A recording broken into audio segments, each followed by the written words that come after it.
നാട്ടുവിശേഷങ്ങളിലേക്ക് എല്ലാ മാന്യ പ്രേക്ഷകർക്കും സ്വാഗതം. ആനയൂട്ടും ഗജപൂജയും സംഘടിപ്പിച്ചു. മലമ്പുഴ മാതംഗപ്പെരുമ ആനപ്രേമി സംഘടന പാലക്കാട് യൂണിറ്റിൻ്റെ നേതൃത്വത്തിൽ ശനിയാഴ്ച ചെറാട് ശ്രീ വനദുർഗ ഭഗവതി ക്ഷേത്രത്തിൽ ഗജപൂജയും ആനയൂട്ടും സംഘടിപ്പിച്ചു. ക്ഷേത്രം തന്ത്രി അണ്ടലാടി മന പരമേശ്വരൻ നമ്പൂതിരിയുടെ മുഖ്യ കാർമ്മികത്വത്തിൽ ഗജപൂജയും മറ്റും ഉണ്ടായി. മുതിർന്ന ആന പാപ്പാന്മാരെ ആദരിച്ചു. ക്ഷേത്രം ഭാരവാഹികളായ ഉദയകുമാർ, ഗണേശൻ, സതീശൻ, ദിവാകരൻ, വിനോദ് ചെറാട്, രാമകൃഷ്ണൻ, മധു, ചന്ദ്രൻ, ദീപക് തുടങ്ങിയവർ നേതൃത്വം നൽകി. ഗജരാജൻ ബ്രഹ്മണ്യ വീട്ടിൽ ഗോവിന്ദൻകുട്ടിയായിരുന്നു ആനയൂട്ടിൽ പങ്കെടുത്തത്.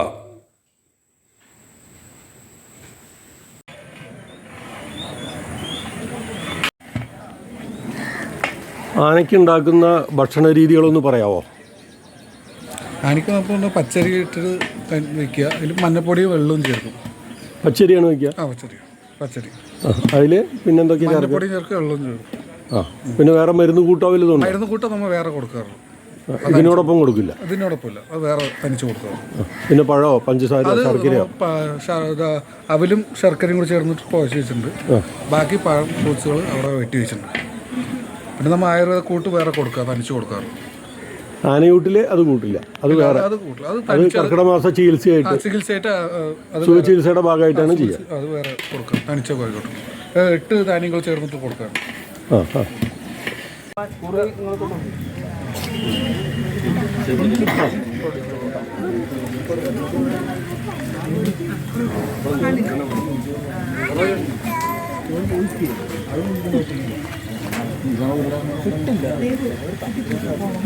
ഞങ്ങൾ കുറച്ച് ആനപ്രേമികൾ 8 വർഷം മുമ്പേ ചേർന്ന പാലക്കാട് ജില്ലയിലെ ആനപ്രേമികൾ എല്ലാവരും കൂടി ചേർന്നിട്ടൊരു സംഘടന രൂപീകരിച്ചതാണ്.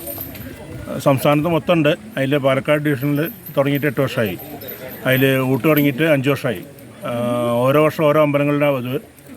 ആദ്യം കടമ്പയപ്പുറത്ത് മേലെതിർക്കോവിൽ, രണ്ടാമത് ആലനല്ലൂർ നെന്മിനിപ്പുറത്ത് അയ്യപ്പ ക്ഷേത്രം, പിന്നെ പൂഴിയപ്പറമ്പ്. ഇത് 4ാമത്തെ കൊല്ലമായി ഇതിവിടെ നടത്തുന്നത്. പണ്ടൊക്കെ ആനകളെ തറിയിൽ കൊണ്ടിട്ടും ഒക്കെയാണ് നടത്തിയിരുന്നത്. ഇപ്പോൾ എന്താ വെച്ചാൽ അമ്പലങ്ങളിൽ അധികം ആനയൂട്ടം നടത്താത്ത അമ്പലങ്ങളിലാണ് നമ്മൾ സെലക്ട് ചെയ്യാറ്. ഈ കഴിഞ്ഞ കൊല്ലം ഞങ്ങൾ നടത്തിയ പൂഴിയപ്പറമ്പിൽ കൊല്ലം അവരായിട്ട് തുടങ്ങി. അത് നിലനിർത്തി കൊണ്ടുപോകാൻ ഞങ്ങൾ സഹായിക്കണമെന്ന് മാത്രം. കുറച്ച് ആനപ്രേമികളും എല്ലാവരും കൂടിയിട്ട് അത്യാവശ്യം നന്നായി ആനകളെ നോക്കുന്ന, നമ്മൾക്ക് വിശ്വാസം നോക്കിയുള്ള പാപ്പാന്മാരെ ആദരിക്കുന്ന ചടങ്ങ് കൂടിയുണ്ട്. ഇത് കഴിഞ്ഞാൽ ഇപ്പോഴുള്ള ഗജപൂജയാണ്. അത് കഴിഞ്ഞാൽ ആനയൂട്ട്, ഒരു 9 മണി കഴിഞ്ഞാൽ ആനയൂട്ടും. ഫ്രൂട്ട്സ്, ബലപുലാദികളും അവില്, ചോറ്, ഇത് 3ആണ് ഞങ്ങൾ കൊടുക്കാറ്. കൂടെ മരുന്നും അഷ്ടചൂർണം മരുന്നും കൊടുത്തു വിടാറുണ്ട്.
നമസ്കാരം.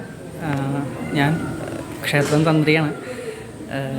അപ്പോൾ കർക്കിടക മാസത്തിൻ്റെ ഭാഗമായിട്ട് ക്ഷേത്രത്തിൽ മഹാഭഗവത്സേവ ഇന്നലെ വൈകുന്നേരം ഉണ്ടായി.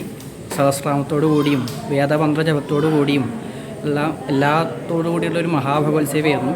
പിന്നെ ഇന്ന് രാവിലെ ഗണപതി യോഗാനെ ആവാഹിച്ചു വരുത്തി വിശിഷ്ട ദ്രവ്യങ്ങളെ കൊണ്ട് അഷ്ടദ്രവ്യങ്ങളെ കൊണ്ട് നമ്മൾ ഹോമിച്ച് പ്രസാദിപ്പിച്ചു. അതോടൊപ്പം തന്നെ ക്ഷേത്രത്തിൽ ഗജപൂജയും ആനയൂട്ടും ഉണ്ടായി. എല്ലാം ഭഗവതിയുടെയും അനുഗ്രഹത്തോടു കൂടി ഭംഗിയായിട്ട് നിർവഹിച്ചു.